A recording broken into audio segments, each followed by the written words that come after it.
Morrissey of HotAir.com, and you're listening to Vigilant Liberty Radio.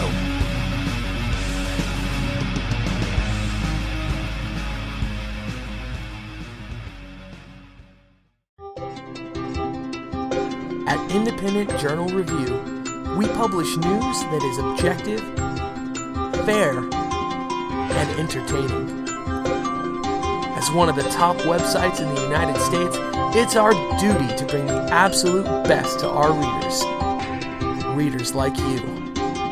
IJReview.com, your number one source for news and entertainment.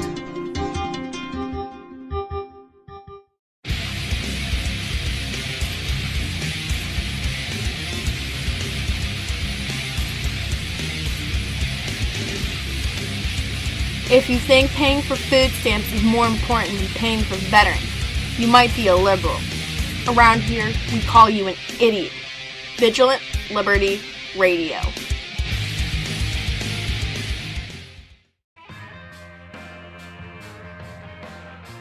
Hi, I'm Dustin Hoyt with America Our Way, and you can hear me right here on Vigilant Liberty Radio at 10/9 Central on Thursday nights. We bring you the best in political commentary from the right-wing, conservative, libertarian perspectives coming together and bringing the best content on the internet. Be sure to tune in every week for your favorite shows. Follow us on Facebook and Twitter.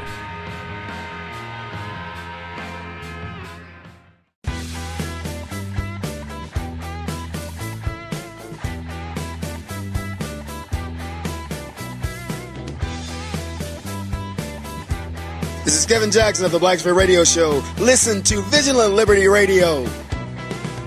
What's going on in your head? I think your brain is gone dead.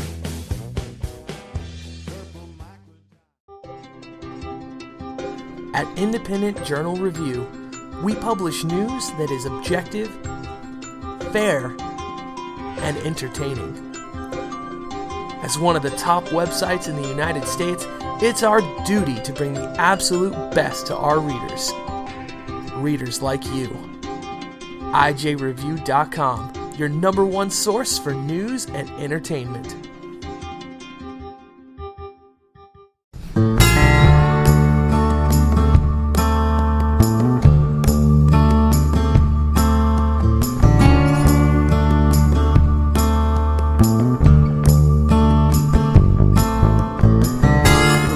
With Mike Miller and Michael Housen. 412-567-6879 if you wish to weigh in.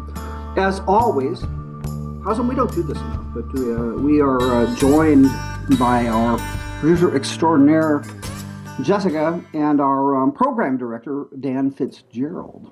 Have we heard from Brother Dan today?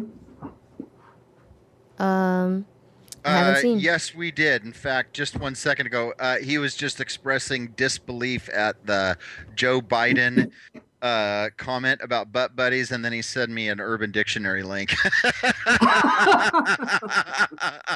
Now, it's funny, looked up that link, and I don't know if we want to share that. Well, you know what? An alternate definition is just really close friends that spend a lot of time together. Well, you know what? I mean, devoid sure. of the sexual connotation. I'll tell you what, I've never heard of the phrase butt buddies without the clear sexual implications. I will say I have heard it but it's more like you guys are just like this close to being butt buddies kind of thing, you know? Okay, like, so that's even creepy right now. Yeah. Because I listen, I love Housen, right? We're good buddies. I would never describe Housen that way, nor would he me. well, I think it's more other people making fun of how close the relationship is. It's like, oh, you guys are so close. You're like this close to being butt buddies. I think I have heard that. Okay, I could even run with that a little bit, but actually, Biden actually calling Neil his butt buddy was troublesome. Yes, but when somebody suggests, well, you guys are like butt buddies, that is the sexual connotation. See, you know, Jessica, you're a girl, and we're boys, and we don't like that term, period. I don't think I like that term either. Now, Dan just tweeted the word bromance. I'm down with the word bromance. I think it's creepy as well, that's but the better version. I'm down with that. Housen, have you ever had a bromance? Oh, yeah. Really? Sure. Yeah, a bromance is just a dude with whom that you're like, enamored with their new friendship. Absolutely. I don't know. Yes, but I would if somebody accused my bromance of having butt buddy implications, I'd punch him in the mouth. Only on the right mics. We're really getting into the weeds here. No, but see, the thing is, I mean, I have had actors, I do now, who I admire. I mean, if I were a woman, I would say, okay, if I didn't look like me, it'd be okay to look like that guy or whatever. I guess maybe you define bromance that way. Bromance just usually the connotation is, at least for me, Jess, while I'm saying this, look it up on Urban Dictionary, then you can share us. But bromance just being a dude friend with whom you're very close and you're just like excited to hang out and see each other. Devoid of any sexual connotation. See, I call that a friend or a buddy. The definition on Urban Dictionary describes the complicated love and affection shared by two straight males. Okay, see, I can't go there. Why? Read that again, Jessica, and see if he gets it the second time. It says describes the complicated love and affection shared by two straight males. Okay, so complicated, love and affection, and straight. Okay, those are to me the operative words in there. I'm just saying, I don't know. Yeah, I don't get the complicated one, and typically any time I've heard the phrase bromance, it always to me seems to be at the beginning of a friendship where it's like, oh my gosh, you're such a cool guy, dude, I totally dig you. Not like my buddy I played squash with last night. He and I have been friends since 1988. That would not be a bromance. On the other hand, Scott Hounsel, who was on with Jen a week ago, and he's got their show on Friday afternoons. Mm-hmm. Scott has, tagged me on Twitter a bunch and on Facebook a bunch. Okay, you're not going to reveal anything that's going to make us uncomfortable, are you? Oh my God, no, of course not. Well, but there's been like this flurry of activity between Hounsel and I and joking around about stuff. Yeah. But Right. we just met 2 weeks ago, Saturday night. Well, the second goes with the second definition. The second top definition is a non-sexual relationship between two men that is unusually close. Okay, but I would still, at least in my understanding and usage of that word, not that I've never used it to describe any relationships that I've had, but for me, there's always been a connotation that it's like new and blossoming. I'm sorry. Maybe I'm just from California, man, and it's just... Dude, I think so, because you lost me at blossoming, all right? But, well, here's the deal, man, is that there's a part of this country where men would resist the idea of even using the word love in regard to a relationship with a guy of the same, a guy to begin with. Or guy even of the same sex, yes, I get it. Right. No, I mean, there's a whole slew of the country that if you were to say, oh, yeah, I totally love Mike Miller, they'd be like, dude, back off. But dude, here am I, a Midwestern gun and Bible clinger, and I say I love people. I mean, I love this guy or whatever. I mean, I love Charles Krauthammer. Okay, well, when I was just making reference to a huge portion of the population that would resist using that kind of phraseology to describe relationship between two people of the same sex, that would then not include you. But it would generally, in your mind, include pretty much flyover country, right? Yeah, we're outside of Laredo, Texas, and you'd say, oh, man, I totally love that guy. I can't wait to see him tomorrow night. We're going to go hang out and have some beers. Yeah, I'm pretty sure if you went into a bar with a friend in Laredo and introduced your friend to the third guy as your butt buddy, at least one of you would get your asses kicked. Yes, and I can't imagine any place out here either, if you describe that, if they wouldn't say, oh, there's a different bar that would be more appropriate for the two of you. I think we pretty much covered the butt buddy thing, haven't we?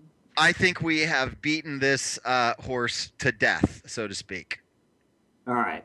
What do you want to talk about? We got some kids stuff. We got 2 or 3 kids stories. Those are always fun with schools and Oh, stuff. you know what? I got a topic that I can bring up that is not at all related to anything I sent you, but I've just on another Facebook group I'm a part of. It's just come up. And let me introduce it. Frankly, I'd like to get your opinion. Okay.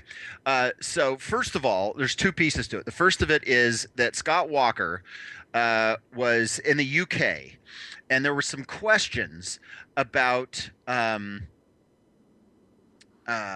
no, excuse me.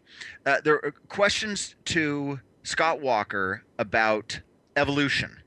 Right. And he said his response to it was here it is. Oh, he is in London. Walker was asked, "Are you comfortable with the idea of evolution? Do you believe in it?" And Walker said, "Look, I'm going to punt on that question. It's something politicians shouldn't be involved in one way or another. I'm going to leave that up to you. I'm here to talk about trade, not to pontificate about evolution." They asked him a follow-up question pressing on it, and he said, "I love the evolution of trade in Wisconsin." So basically, he avoided the conversation about evolution. And then today on Bloomberg, Ramesh Ponnuru, who usually writes for National Review, is talking about fellow Republicans that they should talk about evolution. And Ponneru's comment is that 42% of Americans believe that God created human beings in their identical form that they are today. However, John McCain and Mitt Romney have indicated that they accept the strong scientific consensus that the human species is the product of evolution. So Ponneru is just saying, and he brings up the Scott Walker thing, and then Ponneru's comment is, "This raises another possible explanation for Republicans' unwillingness to answer questions about the issue.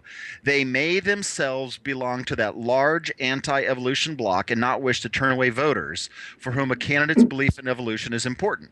But for many of these voters, silence on evolution is nearly as bad as a candid rejection of it. So while Republicans might not like the question, they should probably answer it." So evolution, Republican candidates, what's your thought on this, Mike? Okay, off the top of my head, I think he, for now, okay, the way it was maybe presented, I wasn't there, I didn't see the video or whatever, I would probably have said what he said. Absolutely. Exactly. Yeah, Now, I totally agree.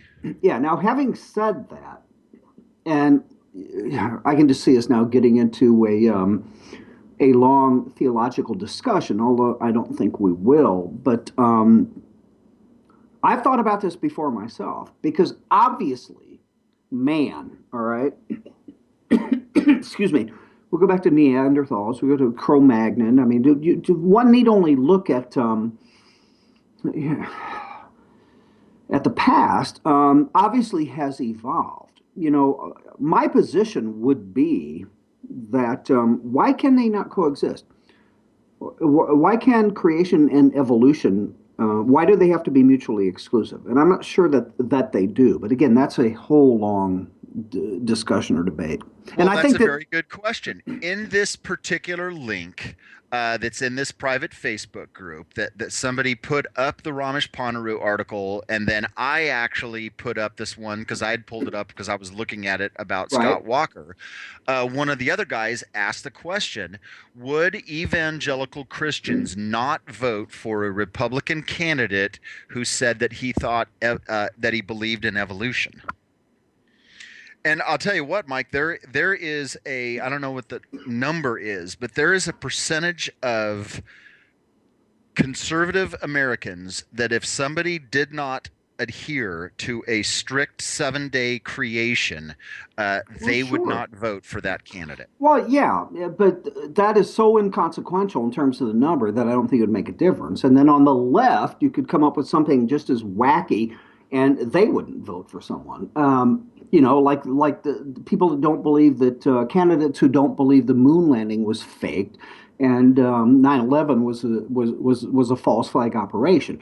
But I'm just saying, I just you know, I always go back to the politics and stuff like that because this was just a gotcha question, right? It was a gotcha question, just like abortion, just like same-sex marriage. It's the same thing. That's the real intent here. Yeah. Well, that is kind of the point of the article. It actually was from Breitbart, that I found in